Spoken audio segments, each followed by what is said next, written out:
MS Excel 2016 के इस अध्याय में आप सीखेंगे फॉर्मूले की सहायता से कंपाउंड इंटरेस्ट कैलकुलेट करना। इसके पहले हम आपको बिना एक्सेल फॉर्मूले के उपयोग किए साधारण ब्याज तथा चक्रवर्ती ब्याज निकालना बता चुके हैं। इनकी लिंक वीडियो के नीचे डिस्क्रिप्शन में दी हुई है। इस वीडियो में हम पावर फार्मूले की सहायता से कंपाउंड इंटरेस्ट यानी चक्रवर्ती ब्याज निकालना बताएंगे। जब कोई व्यक्ति किसी अन्य व्यक्ति से या बैंक से रुपया उधार लेता है तो उसे उस धन का उपयोग करने के लिए जो किराया देना पड़ता है उसे ब्याज कहते हैं और उधार लिए गए धन को मूलधन कहा जाता है। जब उधार ली गई धनराशि का ब्याज न देकर उसे मूलधन राशि में जोड़ दिया जाता है तो उसे मिश्रधन कहते हैं और फिर जब मिश्रधन पर ब्याज लगाया जाता है तो उसे कंपाउंड इंटरेस्ट यानी चक्रवृद्धि ब्याज कहा जाता है। संक्षेप में कहा जा सकता है कि इस पद्धति में ब्याज पर भी ब्याज लिया जाता है। हम आपको चक्रवृद्धि ब्याज की कैलकुलेशन ईयरली यानी वार्षिक, हाफ ईयरली यानी अर्धवार्षिक, क्वार्टरली यानी हर 3 महीने में और मंथली यानी हर महीने के आधार पर करके बताएंगे। चलिए ये हम आपको उदाहरण द्वारा समझा देते हैं। उदाहरण देने से पहले हम आपको एक जरूरी बात बता दें कि हम इन सभी फॉर्मूलों द्वारा कंपाउंड इंटरेस्ट कैलकुलेट करेंगे। फॉर्मूलों में पीवी का मतलब है प्रेजेंट वैल्यू यानी प्रिंसिपल वैल्यू, आर का मतलब है रेट और एन का मतलब अवधि यानी ड्यूरेशन है। सबसे पहले हम ईयरली बेसिस पर कंपाउंड इंटरेस्ट कैलकुलेट करना सीख रहे हैं। मान लीजिए आपने 25,000 रुपए 8.5% वार्षिक ब्याज की दर से 4 साल के लिए किसी व्यक्ति को दिए, जिस पर ब्याज की कैलकुलेशन प्रतिवर्ष करना है। पर चक्रवृद्धि ब्याज को समझने से पहले हम साधारण ब्याज की कैलकुलेशन कर लेते हैं। सिंपल इंटरेस्ट कैलकुलेट करने का फॉर्मूला हम आपको पहले ही बता चुके हैं। इसके लिए इक्वल टू का साइन लगाएंगे, ब्रैकेट ओपन करके प्रिंसिपल अमाउंट, रेट और टाइम को मल्टीप्लाई कर लेंगे और उसके बाद ब्रैकेट क्लोज कर देंगे। फिर इसको हम डिवाइड करेंगे 100 से, एंटर प्रेस करेंगे। ये देखिए यहाँ पर हमको रिजल्ट मिल गया है। साधारण ब्याज की राशि 8,500 रुपए होगी।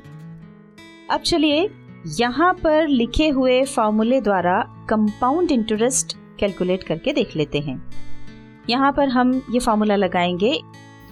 इसके लिए हम इक्वल टू का साइन लगा करके ब्रैकेट ओपन करेंगे। अब यहाँ पर देखिए फॉर्मूले में सबसे पहले है प्रेजेंट वैल्यू, तो हम प्रेजेंट वैल्यू वाला सेल सेलेक्ट कर लेंगे।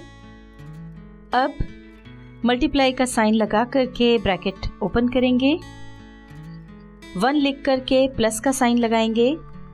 इसके बाद फॉर्मूले में है R डिवाइडेड बाय 100। R का मतलब है ब्याज दर, तो इसके लिए हम ब्याज दर वाली सेल को सिलेक्ट कर लेंगे और अब इसको डिवाइड करेंगे 100 से, ब्रैकेट क्लोज कर देंगे। अब इस फॉर्मूले में आप देख सकते हैं कि 1 + R/100 की पावर n है, तो इसको पावर की तरह कैलकुलेट करने के लिए यहाँ पर हम शिफ्ट और 6 प्रेस करके पावर का निशान लगाएंगे। यहाँ हम आपको एक ज़रूरी बात बता दें कि पावर कैसे कैलकुलेट की जाती है, यह हम आपको पहले के वीडियो में बता चुके हैं और उसकी लिंक इस वीडियो के डिस्क्रिप्शन में दी गई है। यहाँ पर पावर का निशान लगाने के बाद n यानी ड्यूरेशन जो कि 4 वर्ष है, उसके लिए सेल को सिलेक्ट कर लेंगे और अब ब्रैकेट क्लोज कर देंगे।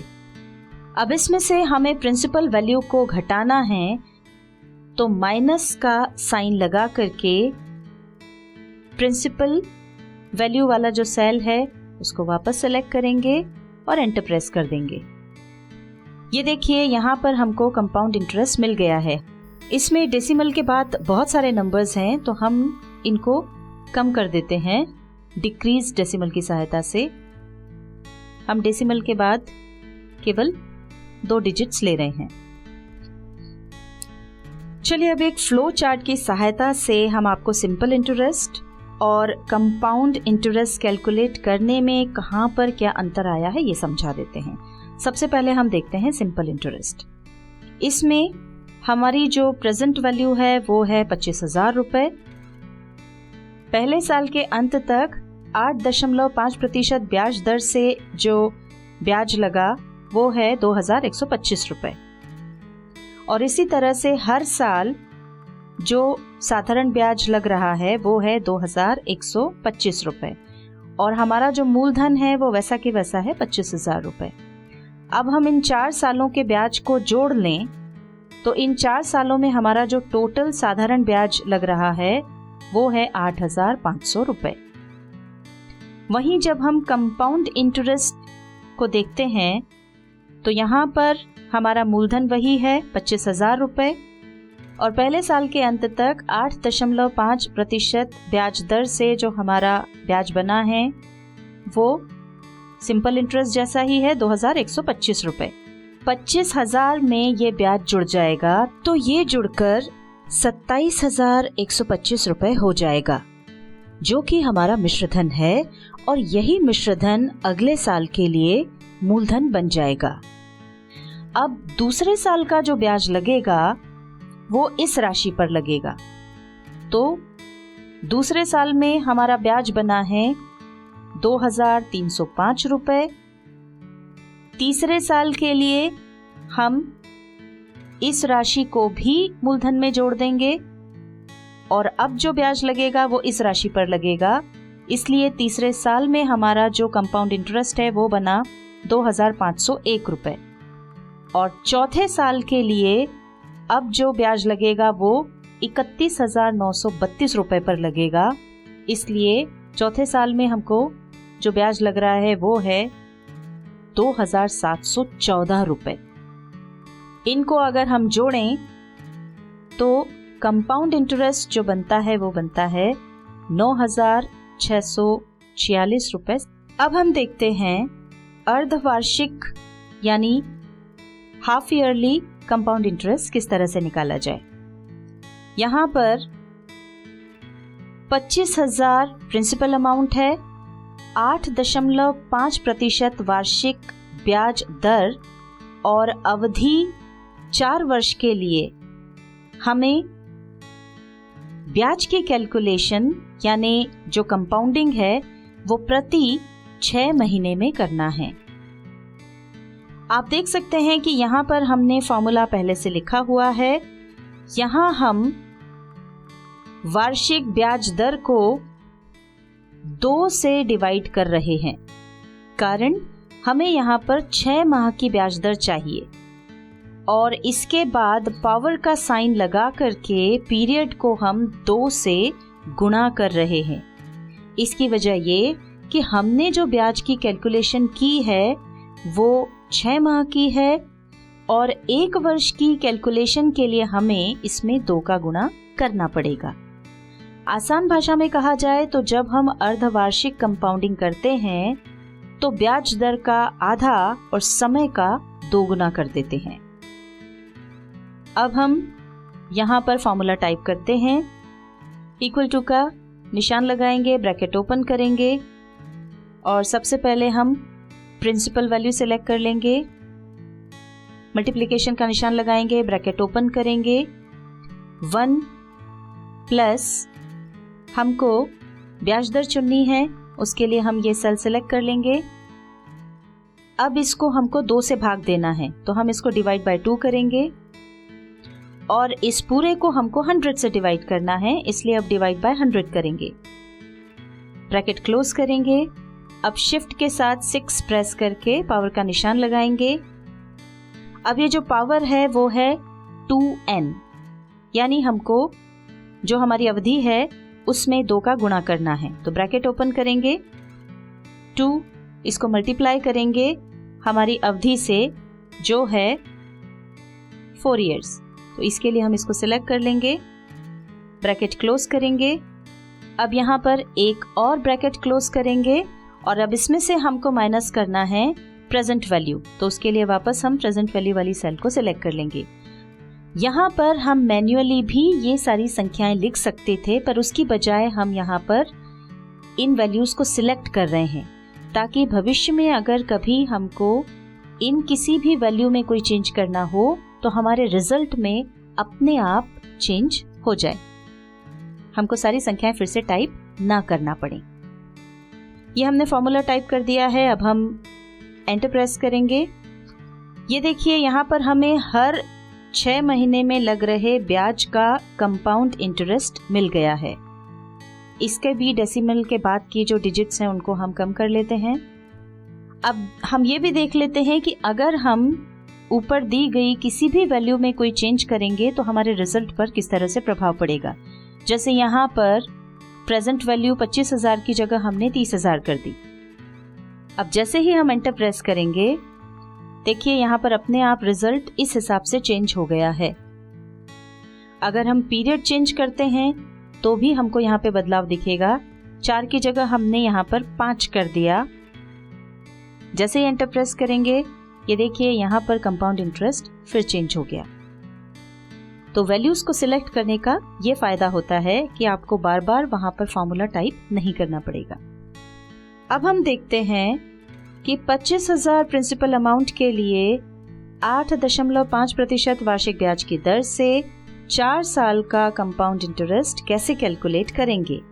इसमें कंपाउंड इंटरेस्ट की कैलकुलेशन हमें हर 3 महीने में करना है, यानी क्वार्टरली करना है। यहाँ पर हम फॉर्मूला लगाएंगे, इक्वल टू का साइन लगा करके ब्रैकेट ओपन करेंगे। सबसे पहले हम प्रेजेंट वैल्यू वाली जो सेल है उसको सिलेक्ट करेंगे।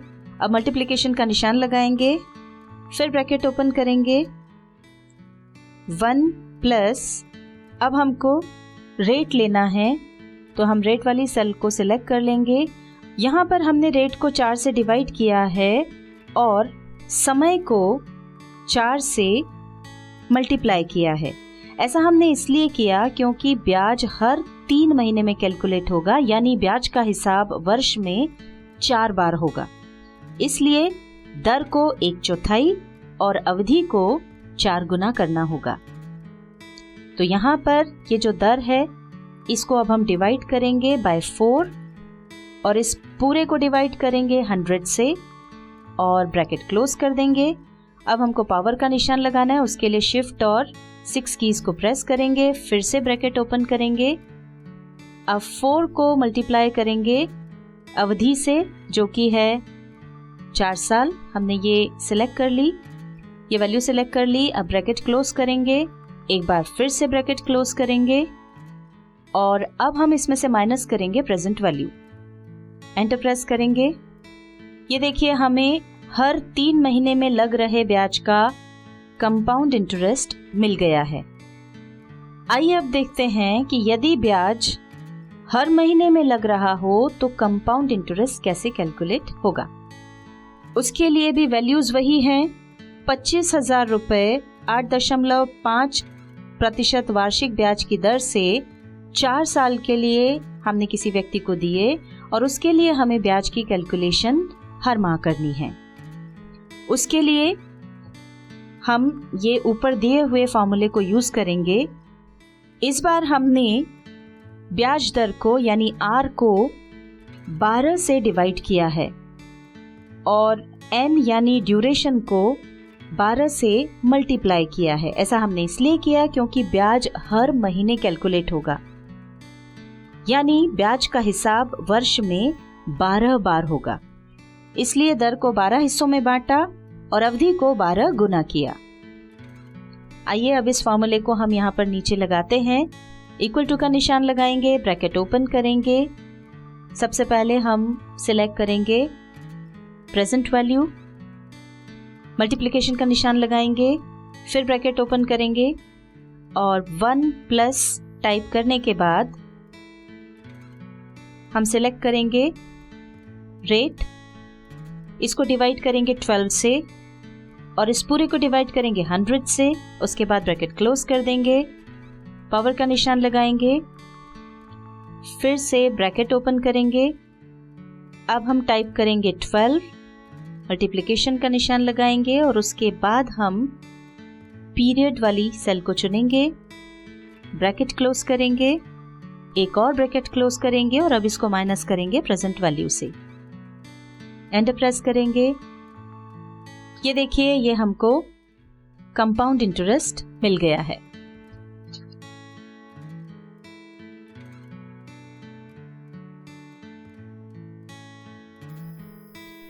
MS Excel 2016 के इस अध्याय में आपने सीखा फॉर्मूले की सहायता से कंपाउंड इंटरेस्ट कैलकुलेट करना।